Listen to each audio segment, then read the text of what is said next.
అఖండ హరినామ సప్తాహ మహోత్సవం సంగారెడ్డి జిల్లా మండలం మనూర్ గ్రామం రాణపూర్లో జరుగుతున్నది. ప్రతిరోజు కీర్తనలు, భజనలు, గాథా పారాయణము భక్తి శ్రద్ధలతో నిర్వహిస్తున్నారు.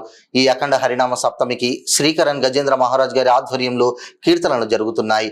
మైకోడ్, రాణపూర్, తుమ్మూరు వివిధ గ్రామాల నుండి భక్తులు తరలివచ్చి గాథా పారాయణం చేసి తీర్థ ప్రసాదాలు స్వీకరిస్తున్నారు. ఈ రోజు రాత్రి హాబాపా చైతన్య మహారాజ్ గారిచే బాల కీర్తనలు జరుగును. ఈ కార్యక్రమంలో రాణపూర్ గ్రామ ప్రజలు మరియు భజన మండలి పాల్గొననున్నారు.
Thank you.